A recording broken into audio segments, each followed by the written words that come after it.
मोहम्मद सामी भी वापस आ रहे हैं। आपको बता दूं, मोहम्मद सामी पर खबर यह है कि मोहम्मद सामी राहुल के साथ ये हमेशा से रहा है, जब भी उनका फॉर्म वापस आता है तो उनको कहीं ना कहीं बैटिंग ऑर्डर में या तो नीचे धकेल दिया जाता है या उनको कहा जाता है कि आप ओपनिंग कीजिए। बॉर्डर गावस्कर ट्रॉफी 2024 पहला टेस्ट दूसरा दिन। जैसे जैसे ये दिन का खेल आगे बढ़ता गया, ऑस्ट्रेलिया की उम्मीद लगभग इस टेस्ट मैच में खत्म होती नजर आ रही है। क्रिकेट अनिश्चितताओं का खेल है। ऐसा नहीं है पर्थ में कभी ज्यादा रन चेज नहीं हुए, 400 रन भी पर्थ में चेज हुए हैं जो कि साउथ अफ्रीका ने किए थे 2007-8 के अंदर। लेकिन इस मुकाम को हासिल करने के लिए जो भी टारगेट भारत देगा, अब यहां से लग रहा है कम से कम कितना भी बुरा एक कोलैप्स अगर इंडियन टीम का आता है, एक सेशन या दो सेशन अगर खराब आते हैं, तो 300 प्लस लगभग ऑस्ट्रेलिया को चेज करना होगा। कम से कम की बात कर रहे हैं, क्योंकि इस टेस्ट मैच में अभी समय बहुत है। डिक्लेरेशन शायद भारत की तरफ से नहीं आएगा। कल भारत चाहेगा कि पूरा दिन बल्लेबाजी की जाए, लेकिन अगर ऑस्ट्रेलिया को यह मुकाबला जीतना है तो कोई जादू चाहिएगा जो हर बार क्रिकेट में नहीं होता है। आज के दिन का खेल जिस समय शुरू हुआ, 67 ऑस्ट्रेलिया बल्लेबाजी के लिए उतरा। उम्मीद यही थी कि भारत 100 रन के अंदर ऑस्ट्रेलिया के बचे हुए 3 बल्लेबाजों को आउट कर लेगा। बुमराह ने अपना 5 पूरा किया, लेकिन उसके बाद हेजलवुड और स्टार्क की जोड़ी ने 1 घंटा भारतीय गेंदबाजी को थोड़ा सा परेशान जरूर किया। हालांकि रन इतने नहीं गए, लेकिन वो लीड को थोड़ा सा कम करने में जरूर कामयाब रहे। 50 रन के नीचे उस लीड को मिचेल स्टार्क लाने में कामयाब रहे। हेजलवुड के साथ मिलकर उन्होंने इस इनिंग की सबसे बड़ी, ऑस्ट्रेलियन की फर्स्ट इनिंग की सबसे बड़ी साझेदारी जरूर की। उसके बाद शुरू होती है भारतीय बल्लेबाजी। ऑस्ट्रेलिया 104 पर ऑल आउट। भारत के पास लीड थी 46 रन की, जो कि इस विकेट के ऊपर या इस मैच में 150 रन बनाकर कभी किसी टीम ने या भारत ने, मुझे याद नहीं आता कि 46 रन की लीड कभी अर्जित की थी। की हो सकता है, लेकिन मुझे कभी याद नहीं आ रहा कि भारत ने 46 रन की लीड 150 रन पर ऑल आउट होने के बाद मैच की पहली पारी में ली थी। उसके बाद जायसवाल और केएल राहुल का खेल शुरू होता है। ऑस्ट्रेलिया का pace attack Hazlewood, Starc, Cummins और साथ में मिचेल मार्श, नथन लायन, किसी को आज सफलता नहीं मिली। 2 सेशन इन दोनों बल्लेबाजों ने जबरदस्त बल्लेबाजी की, ऑस्ट्रेलिया को बैकफुट पर धकेल दिया है। पहला सेशन जिस समय इन दोनों ने बल्लेबाजी की, लगभग गेंद को पूरा पुराना करने में ये कामयाब रहे। टारगेट यही रहता है कोकोबोरा की इस गेंद के साथ कि गेंद को किया जाए थोड़ा सा पुराना, उसके बाद आसानी से खेला जाए। स्टार्टिंग में भी कोई ऐसा खास स्विंग देखने को नहीं मिला। स्टार्टिंग में मिचेल स्टार्क और पैट कमिंस जो कल स्विंग ले रहे थे, आज कोई गेंद इतना ज्यादा हिला नहीं है। स्टार्क, हेजलवुड और कमिंस का कोई भी खास इतना मूवमेंट नहीं देखने को मिला, ना पिच से ना सीम के सहारे। लेकिन तारीफ करनी होगी केएल राहुल की। जी हाँ, जायसवाल ने भी 90 रन बनाए और केएल राहुल भी नोट आउट अभी अवेलेबल है क्रीज के ऊपर 62 रन बनाकर। लेकिन KL Rahul out of form, बिल्कुल भी उम्मीदें जिनसे नहीं थी, जिनको कहा गया रोहित आप अवेलेबल नहीं है इस मैच के लिए, आप ओपनिंग कीजिए। लेकिन केएल राहुल ने पहली पारी में भी किसी को निराश नहीं किया। अगर 150 रन में 25-26 रन एक बल्लेबाज बना रहा है, और कहीं ना कहीं उसका एक कंट्रोवर्शियल डिसमिसल जो कि दिया गया अंपायर के द्वारा, उसके बाद दूसरी पारी जिस तरीके से केएल राहुल ने, अगर आपने केएल राहुल की बैटिंग नहीं देखी है तो जरूर हाईलाइट देखिएगा। केएल राहुल एक भी बार बीट होते नजर नहीं आए, कोई गेंदबाज उनको एक बार भी बीट नहीं कर पाया।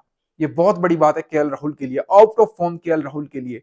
केएल राहुल ने जिस तरीके से गेंद को लीव किया वो कमाल था एकदम। आज केएल राहुल को ऐसा लग रहा था जैसे अपना ऑफ स्टंप मालूम है, अपना ऑफ स्टंप से बाहर उन्होंने बिल्कुल भी गेंद के साथ कोई छेड़छाड़ी नहीं की। अगर गेंद 5वें या 6ठे स्टंप पर है तो भी उसको जाने दिया सीधा विकेट कीपर के दस्तानों में।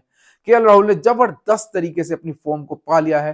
टेम्परामेंट की अगर बात की जाए तो जबरदस्त। अब सवाल उठता है कि रोहित शर्मा अगले मैच में वापस आ जाएंगे तो कौन ओपनिंग करेगा? जायसवाल और राहुल ओपन करेंगे या जायसवाल और रोहित ही ओपन करेंगे? केएल राहुल के साथ ये हमेशा से रहा है, जब भी उनका फॉर्म वापस आता है तो उनको कहीं ना कहीं बैटिंग ऑर्डर में या तो नीचे धकेल दिया जाता है या उनको कहा जाता है कि आप ओपनिंग कीजिए। जो भी स्लॉट खाली है स्टेपनी की तरह उनको वहां पे फिट कर दिया जाता है।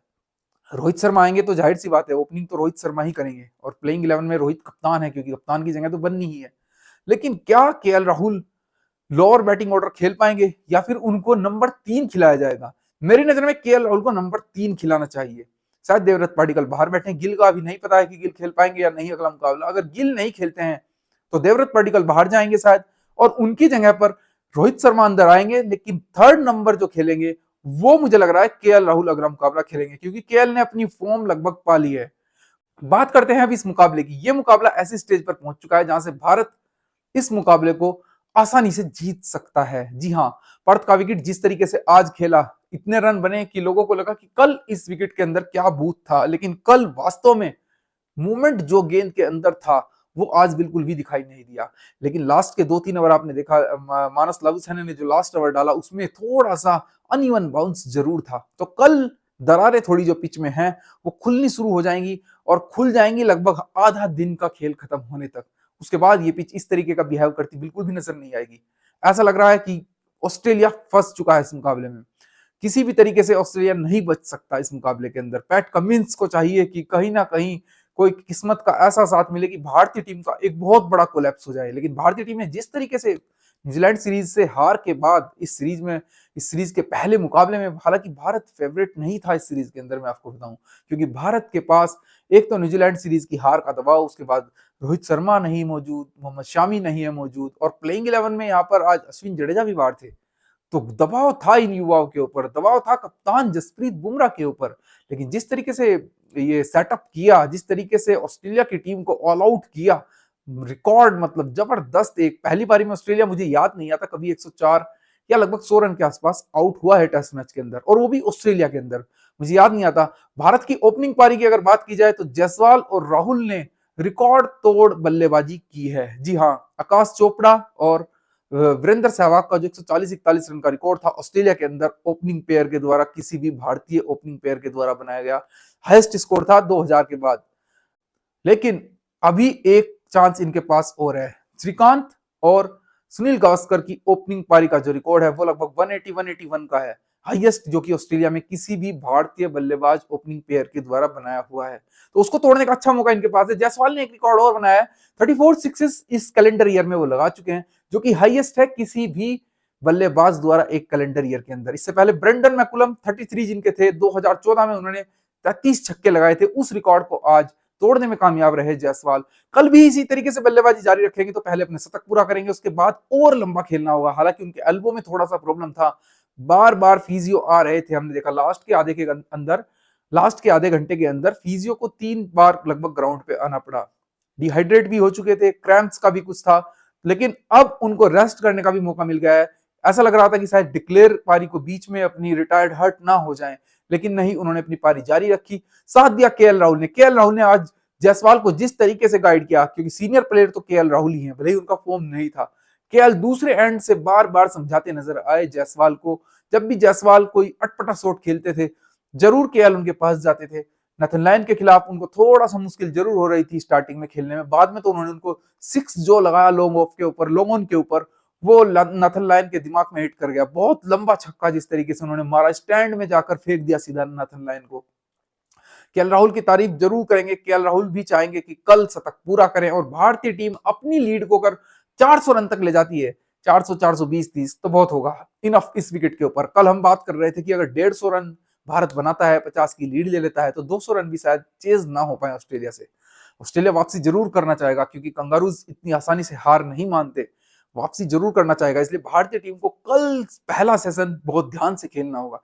कल पहला सेशन अगर भारत ठीक ठाक निकाल लेता है, 60-70 रन, 1 विकेट या उससे कम विकेट, तो भारत जरूर 90% लगभग विनिंग के चांस जो अभी तक हैं उसको 100% करने में कामयाब रहेगा। बॉर्डर गावस्कर ट्रॉफी की सारी जानकारी आपको मिलती रहेगी। प्लीज वीडियो को लाइक करें एंड चैनल को सब्सक्राइब करना मत भूलिएगा। मोहम्मद सामी भी वापस आ रहे हैं, आपको बता दूं। मोहम्मद सामी पर खबर यह है कि मोहम्मद सामी एडिलेड टेस्ट के बाद टीम को ज्वाइन करेंगे। जी हाँ, एडिलेड टेस्ट जो कि दूसरा टेस्ट खेला जाएगा, डे नाइट मुकाबला जो कि खेला जाएगा, day night test pink ball के साथ, वहां उस मुकाबले के बाद मोहम्मद शामी टीम को ज्वाइन करेंगे। ठीक है दोस्तों, वीडियो को लाइक करें एंड चैनल को सब्सक्राइब करें। थैंक